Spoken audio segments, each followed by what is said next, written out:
नमस्कार मेरे प्यारे दोस्तों, आप देख रहे हैं जी के जॉब एग्जाम यूट्यूब चैनल। तो चलिए शुरू करते हैं आज इस सेशन को। तो एसएससी के द्वारा इससे पहले जो सीएचएसएल के एग्जाम लिए गए थे और उनमें जो प्रश्न पूछे गए थे हम लोग डेली के क्लास के वीडियो में कवर कर रहे हैं। तो आज का जो ये क्लास का वीडियो है 17वां क्लास का वीडियो है। अगर इससे पहले कि अगर क्लास के वीडियो आप नहीं देखिए तो उसे भी आप जरूर देखिए। तो यहाँ आपको मोस्ट वीवीआई प्रश्न बताए जाते हैं, पढ़ाए जाते हैं और यहाँ से प्रश्न आपको अपने एग्जाम के पेपर में देखने को जरूर मिलेंगे। तो आप हमसे जुड़ के रहें। तो आज का पहला प्रश्न है, संविधान के किस भाग में नागरिकता से संबंधित अनुच्छेद है?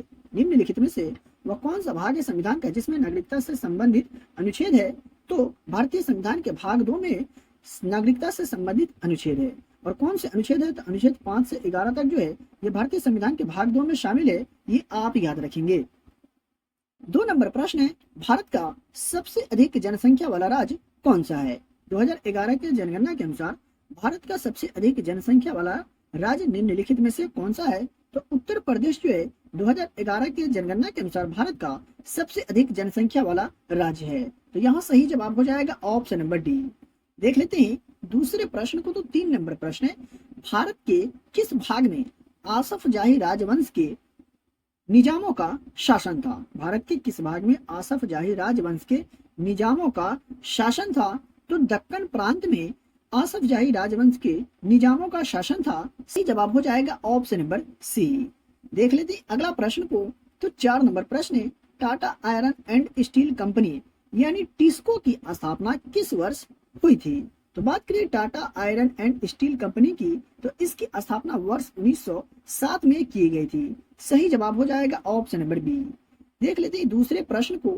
तो 5 नंबर प्रश्न है, किसने पहली बार विद्युत क्षेत्र की अवधारणा पेश की? निम्नलिखित में से किसने पहली बार विद्युत क्षेत्र की अवधारणा पेश की थी? तो माइकल फैराडे ने पहली बार विद्युत क्षेत्र की अवधारणा को पेश की थी। और माइकल फैराडे को विद्युत जनक के रूप में जाना जाता है, ये आप याद रखेंगे।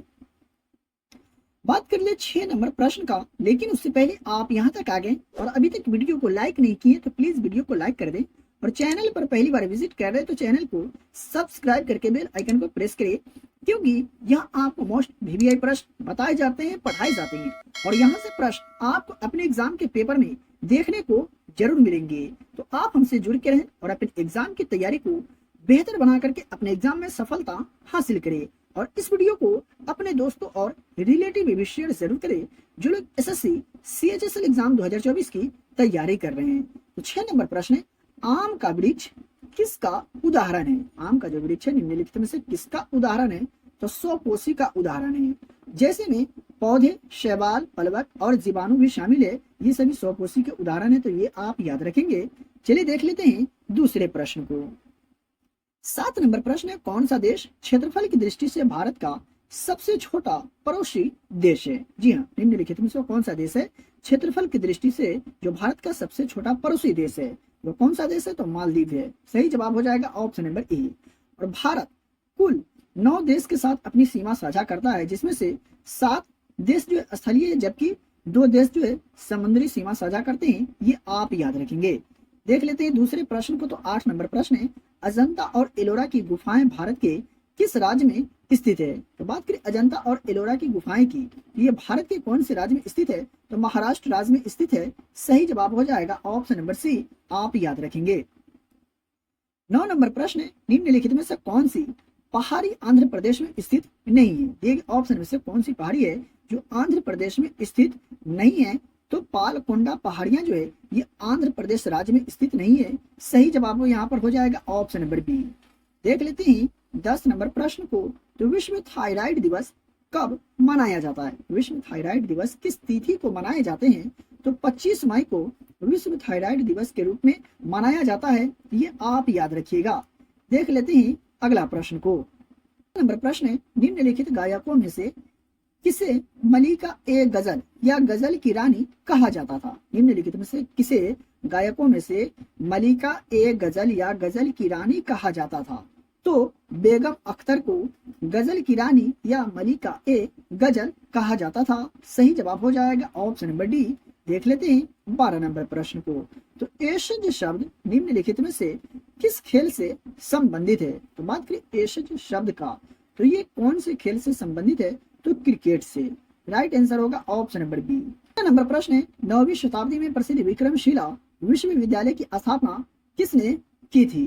तो धर्मपाल ने 9वीं शताब्दी में प्रसिद्ध विक्रमशिला विश्वविद्यालय की स्थापना की थी। सही जवाब हो जाएगा ऑप्शन नंबर बी, आप याद रखेंगे। देख लेते हैं अगला प्रश्न को। तो 14 नंबर प्रश्न है, कौन सा इंटरनेट कनेक्शन का सबसे धीमा प्रकार है? इनमें से कौन सा इंटरनेट कनेक्शन का सबसे धीमा प्रकार है? तो डायल अप जो है ये इंटरनेट कनेक्शन का सबसे धीमा प्रकार है। सही जवाब हो जाएगा ऑप्शन नंबर बी। बात करें आज का 15 नंबर प्रश्न का, तो कोशिका का केंद्रक एक जेली जैसे पदार्थ से घिरा होता है जिसे कहा जाता है, यानी कोशिका का केंद्रक एक जेली जैसे पदार्थ से घिरा होता है जिसे क्या कहा जाता है? तो कोशिका द्रव कहा जाता है। कोशिका का केंद्रक एक जेली जैसे पदार्थ से घिरा होता है उसे। तो सही जवाब हो जाएगा ऑप्शन नंबर सी। बात करें 16 नंबर प्रश्न का, तो 1793 में जब अस्थायी बंदोबस्त लागू किया गया था तब बंगाल का गवर्नर जनरल कौन था? कब? 1793 में जब अस्थायी बंदोबस्त लागू किया गया था तब बंगाल का गवर्नर जनरल निम्नलिखित में से कौन था? तो लॉर्ड कर्नवालिस 1793 में जब अस्थायी बंदोबस्त लागू किया गया था तब बंगाल का गवर्नर था। सही जवाब हो जाएगा ऑप्शन नंबर डी। बात करें 17 नंबर प्रश्न का, तो भारत के संविधान का अनुच्छेद 20 देश से संबंधित है।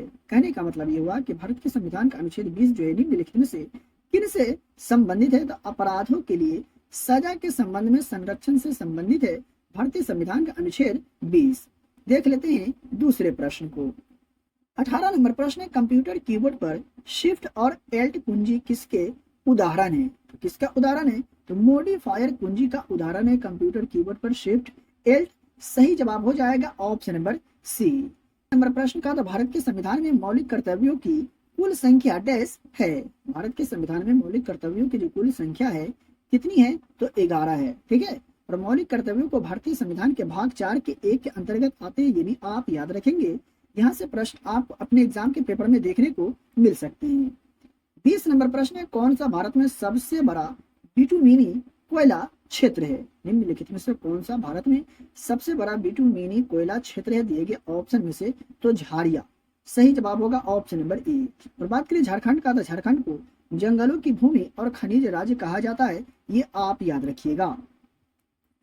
21 नंबर प्रश्न है, बंगाल में नील विद्रोह कब हुआ था? बंगाल में जो नील विद्रोह हुआ था कब हुआ था? तो मार्च 1859 में बंगाल में नील विद्रोह हुआ था और ब्रिटिश बगान मालिकों के खिलाफ किसान द्वारा विद्रोह हुआ था, ये आप याद रखेंगे। देख लेते हैं अगला प्रश्न को। तो 22 नंबर प्रश्न है, गुलाबो सपेरा किस नृत्य शैली से संबंधित है? गुलाबो सपेरा का जो संबंध है निम्नलिखित में से कौन सा नृत्य शैली से है? तो कालबेलिया से है। सही जवाब हो जाएगा ऑप्शन नंबर डी। वही बात कर ले आज का दूसरे प्रश्न का, तो 23 नंबर प्रश्न है, नियासिन किस विटामिन का रासायनिक नाम है? जी हाँ, नियासिन जो है निम्नलिखित में से कौन से विटामिन का रासायनिक नाम है? तो विटामिन B3 का रासायनिक नाम है नियासिन। सही जवाब हो जाएगा ऑप्शन नंबर सी। 24 नंबर प्रश्न की अगर बात किया जाए, तो कौन गोदावरी की सबसे लंबी सहायक नदी है? निम्नलिखित में से कौन गोदावरी की सबसे लंबी सहायक नदी है? तो मंजीरा जो है ये गोदावरी की सबसे लंबी सहायक नदी है और बाल घाट की पहाड़ियों से निकलती है नदी, ये भी आप याद रखेंगे। 25 नंबर प्रश्न है, कन्नौज का युद्ध शेर शाह सूरी और हुमायूं के बीच कब लड़ा गया था? जी हाँ, कन्नौज का जो युद्ध हुआ था शेर शाह सूरी और हुमायूं के बीच, ये कब लड़ा गया था? तो 1540 में हुआ था कन्नौज का युद्ध, जो किसके बीच हुआ था? तो शेर शाह सूरी और हुमायूं के बीच। सही जवाब हो जाएगा ऑप्शन नंबर डी, आप याद रखेंगे। 26 नंबर प्रश्न है, सोडियम का परमाणु द्रव्यमान कितना होता है? यहाँ आपसे द्रव्यमान पूछा जा रहा है। सोडियम का परमाणु द्रव्यमान जो होता है कितना होता है? तो 23 होता है सोडियम का परमाणु द्रव्यमान। बात करें सोडियम का, तो सोडियम एक रासायनिक तत्व है जिसका प्रतीक यानी सिंबल होता है Na और परमाणु संख्या होता है 11। ठीक है, देख लेते हैं 27 नंबर प्रश्न को। तो रण उत्सव किस राज्य में मनाया जाता है? रण उत्सव निम्नलिखित में से कौन से राज्य में मनाया जाता है? तो गुजरात राज्य में मनाए जाते हैं रण उत्सव। बात कर ले आज का 28 नंबर प्रश्न का, तो रजिया किसकी पुत्री थी? रजिया निम्नलिखित में से किसकी पुत्री थी? तो शमसुद्दीन इल्तुतमिश की पुत्री थी रजिया, जिसने 1236 से 1240 तक शासन की थी। ये आप याद रखिएगा, शासनकाल भी एग्जाम में पूछे जाते हैं।